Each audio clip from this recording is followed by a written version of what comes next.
Greg Perez with Table Talk, and today I have two guests, Don Coburn and Ken Buckles here, and today we're going to go over Veterans Day, what's happening in the near future, which would be a couple of weeks from now, and some questions and answers about what's going with Veterans Day. And Don, can you tell me a little bit about yourself? Born and raised in McMinnville, Oregon. I went in the Army in 1974, retired in 1976, so that's 22 and a half years in the military. Good for you. And Ken? I'm a son of a Marine who served in the Korean War, and I am not a veteran. I was a high school teacher, head football coach, taught weight training, and 23 years ago started a program to honor veterans at Milwaukee High School, and this will be the 23rd year with over 42 high schools and 90,000 kids impacted. What I know about that program is very well known in the state of Oregon. So Thank you have done one hell of a job in putting that together to support the veterans and the youth to understand what has gone on in the past and in today. Teaching them that the cost of freedom is high, and veterans deserve to be thanked. Whether you agree with the war or conflict or not, they deserve to be thanked and honored, and the ones that don't make it need to be remembered. Yeah, and then sometimes we take it for granted, and I'm not speaking for everybody, but I'm just saying that in a phrase, we take it for granted that freedom isn't free. No. And there's a lot of things that go behind that people don't understand, but hopefully one of these days they will. So are you involved in any organizations here in town? Yes, I'm currently the first vice for Post 122 American Legion here in Canby. Okay. And Ken? Well, I have a nonprofit called Remembering America's Heroes Veterans, and before veterans say we're not heroes, it was high school teenagers who came up with the name of the nonprofit. So I think for them to come up with that name, Remembering America's Heroes Veterans, is pretty impressive. They're learning the lesson. And we are a legit 501c3, and it's been an amazing journey. Met so many amazing veterans.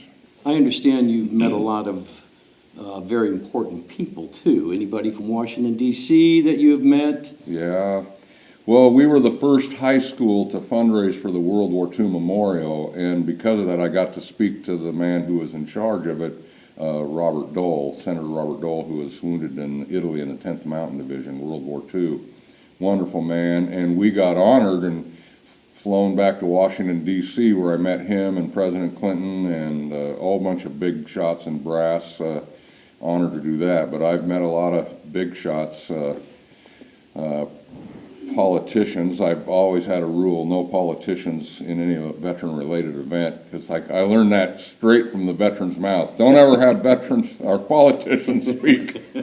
So I've met, for me, it's been more rewarding to meet impressive, unbelievable, famous veterans over the years.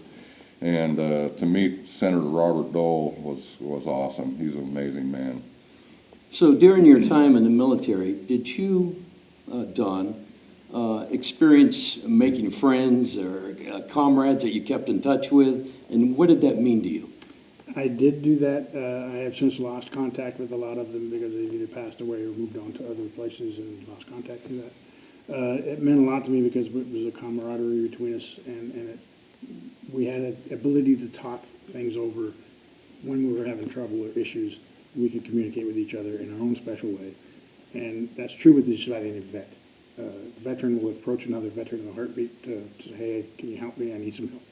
And we're more willing to do that. And that's what the American Legion is all about, is to assist the veterans in getting help they need from other community organizations. You know, majority of the time people come up to you and they notice that you're a veteran, you have a hat on or a shirt of some sort, and they thank you for your service. And I immediately thank them because they supported us. Exactly. In one way or another, regardless of what side of the aisle they are, they supported us one way or another. So I appreciate that. But coming up November 11th is a special day, and it means something to each of us differently. And I'm going to ask you, Don, what's that mean to you internally about Veterans Day and being around other people? It makes me very proud and honored to be a part of a veterans community, to know that there's been so much sacrifice for people that can still be here to witness it and those who never made it. And I strive more for those families that were hurt, that lost their loved ones, and try to provide help for them if they need assistance on that also. But for me personally, I'm very, very honored to be able to be part of that family. And Ken, you've met a lot of interesting, well-known veterans from the past that are still living. Can you give me a few stories of some of these special individuals? They're all special. Well, I'd like to tell you about one who lived to be 110. He passed away in 2011. He was America's last living World War I veteran. Oh, my gosh. And his memory was perfect until the end. He exercised till he was 106. He was brilliant. Frank Buckles, and he is probably extremely well known. He was an ambulance driver in France. And so when you talk about Veterans Day, for me, learning about World War I by interviewing him and then watching documentaries and reading and realize that Veterans Day was originally Armistice Day, the end of World War I, and then because of World War II, Congress in 1954 changed it to Veterans Day, and to get the public to realize exactly what Don said, that, you know, hey, we need to be grateful and thankful to these veterans, but Absolutely. the veterans always remember the fallen, not just Veterans Day, but Memorial Day, but pretty much every day. That's interesting. And some of the Native Americans that you have met, of veterans of past wars, have you spoke to any? Many have come to our living history events for over 10 years, and many of them are coming again next week. The Blackfeet veterans from Montana, the Seminole veterans from Oklahoma, the Creek veterans from Oklahoma, the national commander of the American Indian Veterans Association of Sioux from South Dakota, Don Loudner, and he Korean War vet, the Yakima Warriors from Washington, and then also 99-year-old Marcella LeBeau, a Sioux from South Dakota, who was a nurse on the beaches of D-Day in the Battle of the Bulge, and she's flying in. Wow. And what's amazing about what I learned from them is that out of every 1,000 Americans, only it's now less than one will serve the percentages. With Native Americans, it's 88 out of 1,000. And a lot of it, they said it's, you know, the pride of the warrior culture for hundreds of years, but also they're very proud of their service for this country, and they honor their veterans at every event, and the American flag is like one of the first things in there. And it's amazing, you know, of people that our history, you know, everything was taken from them, but they're very proud of their military service. You know, what's interesting is that you have met some very, very interesting, important people that represent a culture Yes. that was part of the beginning of Yeah. the whole big picture that we have today, the United States of America.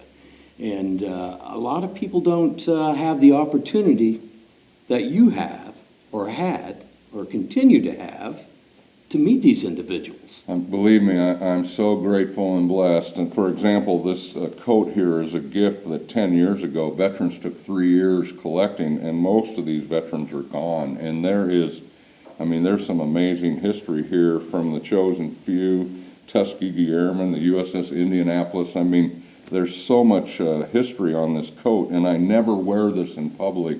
I only wear it at an event where we're dealing with veterans, like a funeral, memorial service, a veteran event, or this TV show right now. Because I feel it's not about me. It's I don't want to come across as, you know, my love and respect for veterans is very sincere and real, and it's not it's not a show or something.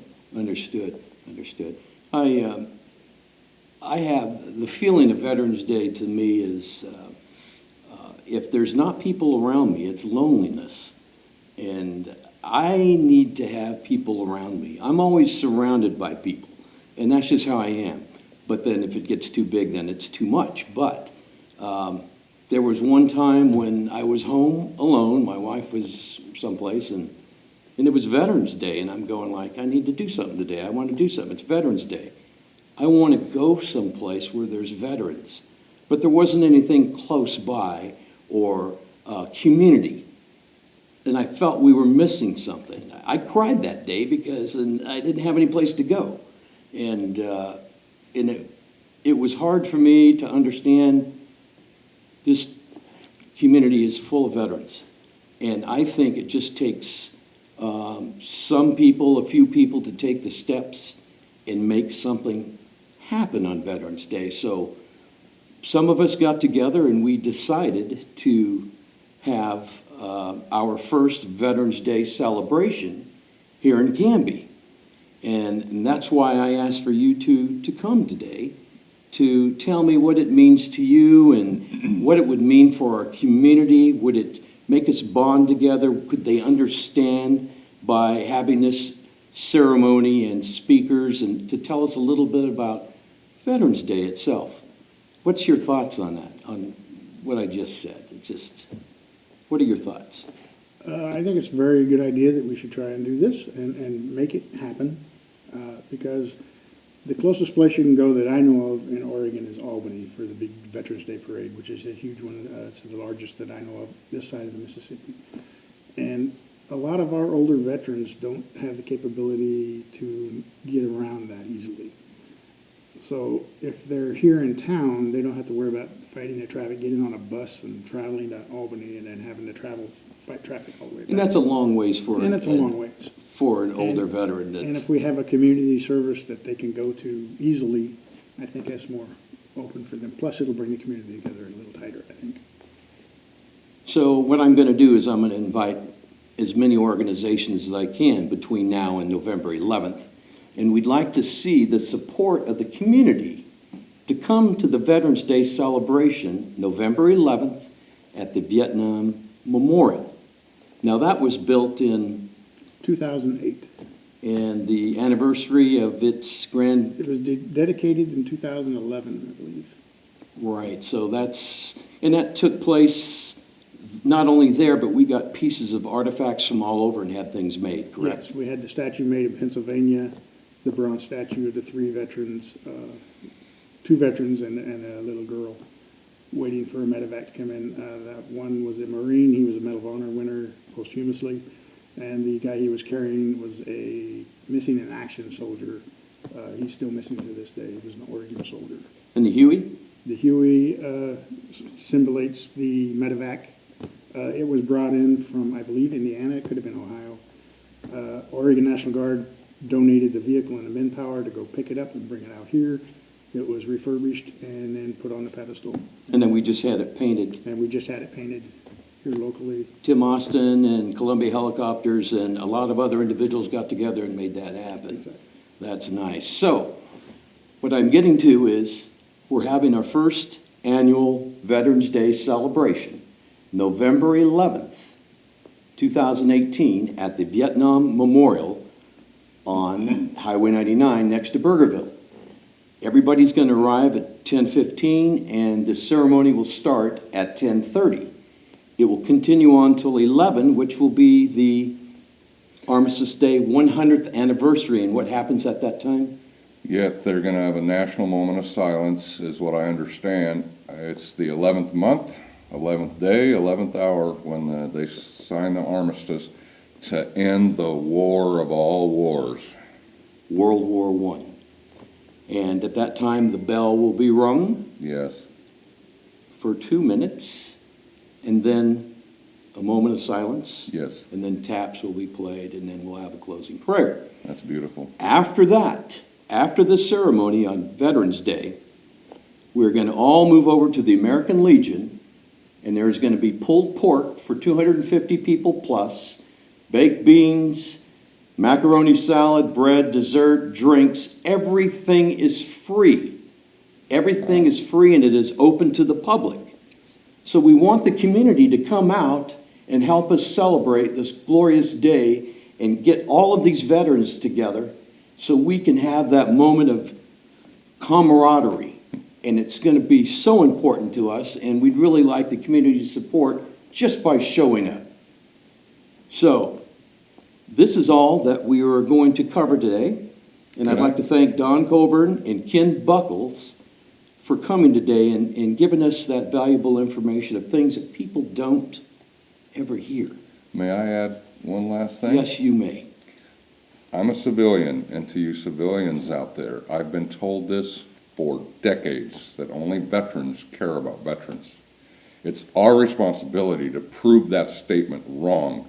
You need to bring your kids to events like this. You have to be there so you learn and understand and appreciate. I'm telling you right now, I've met thousands of veterans, and I'm telling you, there's only a small, very small handful on my hand that were jerks. The rest are amazing, amazing people that have given and sacrificed so much and would do it again. It's amazing, and it's worth your time to get your kids there for this thing they're setting up here, this beautiful event in Canby, and I agree with everything you guys said. It's very important, and you won't regret it. Thank you. Thank you guys very much. And this is Greg Perez with Table Talk.